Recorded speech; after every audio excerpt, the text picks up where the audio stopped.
The most noble is Yusuf alayhi salam, who was the son of the Prophet of Allah, meaning Yaqub alayhi salam, who was the son of the Prophet of Allah, which was Ishaq alayhi salam, who was the son of Khalilullah, meaning Ibrahim alayhi salam.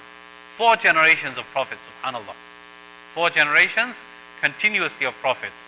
So if you can imagine the honor that Yusuf alayhi salam has been bestowed with, that he is the 4th in the line of prophets, and his great-great-grandfather is who? None other than Ibrahim alayhi salatu wasalam, Abul Anbiya, the father of Anbiya alayhi salatu wasalam. So from that perspective, obviously, Yusuf alayhi salam, he is the most noble of humans. So the Sahaba, they went on to say that we're not asking you about that. So the Prophet alayhi salatu wasalam understood that they were asking about their own people. فَعَنْ مَعَادِنِ الْعَرَبِ تَسْأَلُونِ, are you asking me about the tribes of the Arabs? So they said, قَالُوا نَعَمْ. Then the Prophet ﷺ said, فَخِيَارُكُمْ فِي الْجَاهِلِيَّةِ خِيَارُكُمْ فِي الْإِسْلَامِ إِذَا فَقُهُ. That the best of the people in Islam are the ones that were the best in Jahiliyyah once they understand. So this is against a general rule that we have, that people that become Muslim, they came with certain habits, certain traits, certain things that they used to implement in their lives and they used to practice in their lives, that were part of their culture or part of the religion that they were practicing, and there is nothing wrong with that as long as there is no shirk or anything like that being committed. So Islam is recognizing those qualities that those people had even prior to becoming Muslim, and sometimes those same qualities actually lead a person to Islam. So the Prophet ﷺ said the best of the people in Islam were the best in Jahiliyyah once they understand. Once they understand, meaning they understand the concept of Tawheed, they understand the concept of the obedience of Allah subhanahu wa ta'ala, they understand that the Prophet Muhammad ﷺ is the last prophet, then obviously those same attributes, those same habits, they bring them over to Islam and they benefit Islam, they benefit the Ummah, and obviously they benefit themselves. The other thing that we should understand here is that the dreams of the Anbiya alayhi salatu wasalam are a revelation from Allah subhanahu wa ta'ala. Ibn Abbas radiallahu ta'ala anhu said, رُؤْيَ الْأَنْبِيَاءِ وَحْيٌ, that the dreams of Anbiya alayhi salatu wasalam are a form of wahi. So what was what was Yusuf alayhi salam seeing in this dream? He was seeing 11 stars, the sun and the moon. And the tafsir of that was, ultimately we find at the end of the surah that 11 of his brothers and the sun and the moon, meaning his parents, they all prostrate to him at the end of the surah. So the question is that why can a human prostrate in front of another human being? Isn't that a form of shirk? So the answer to that is that before this ummah, before the ummah of Prophet Muhammad sallallahu alaihi wasallam, people used to make sajda to other people, and that was permissible, and that was known as a sajda of takreem, sajda of respect, not a sajda of ibadah. But because this ummah, it has closed all doors of shirk. Anything that could be comparable to shirk or could be understood as shirk, could be understood as polytheism, the doors of that has been closed for this ummah, and we are not allowed to do anything that could lead us down that path. So this ummah, our ummah, has been forbidden from doing that type of thing. But prior to our ummah, people used to make sajda to each other as a sign of respect, as a sign of honor, and it was perfectly permissible for them to do that. The next ayah, Yaqub alayhi salam said to Yusuf, Ya bunay, la taqsus ru'yaka ala ikhwatik. O my beloved son, do not tell this dream to your brothers. So Yaqub alayhi salam, being a prophet, he understood exactly what this dream meant.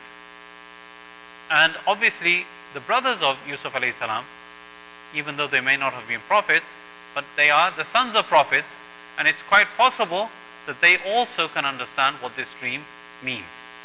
So Yaqub alayhi salam said to Yusuf, do not tell your brothers this dream, because he already knew that there was some kind of sibling rivalry between the brothers.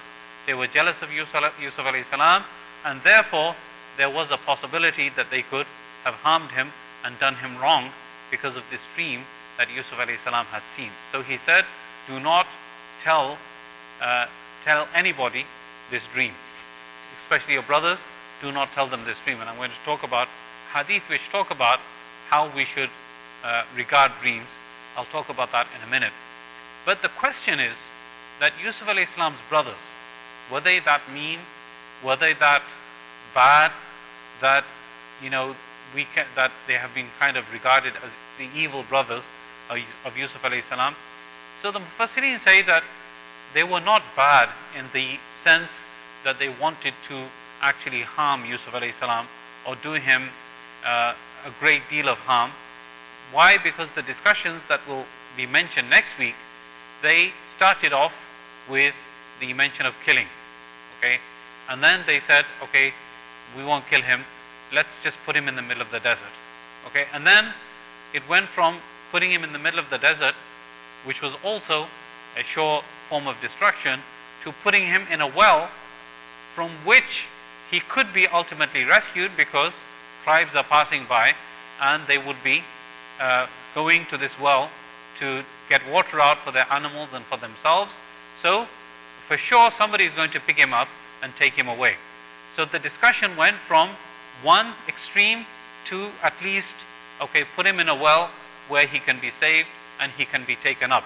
So from this we can understand that they were not really bad natured in a way that they wanted to actually kill Yusuf alayhi salam or destroy him in any way, shape or form, because they came to that conclusion that they're not going to kill him. They're going to leave him in such a situation where he can be ultimately rescued. And this is actually a sign that they were obviously the sons of prophets, and the fact that they had this thought was because their nature inside them was not the nature of evil people. They had in them this good-natured quality that they didn't really want to kill him. So what about sibling rivalry? We understand from this that is something that is very natural among siblings, brothers, sisters, especially the older kids.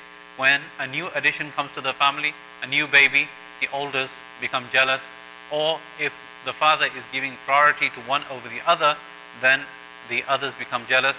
So this is something that is completely natural, and this happens. But as parents, we need to try to make sure that we don't allow that to happen. We should not show impartiality between our children. There's a hadith in which the Prophet ﷺ, he was approached by a Sahabi who said, Ya Rasulullah, I gave one of my sons a gift, and I would like you to make a dua of barakah for the fact that I've given him this gift. The Prophet ﷺ asked a very simple question. He said, did you give any of your other sons the same gift? He said, no, Ya Rasulullah, I didn't. So then the Prophet ﷺ said, then why are you making me a witness to dhulm, oppression?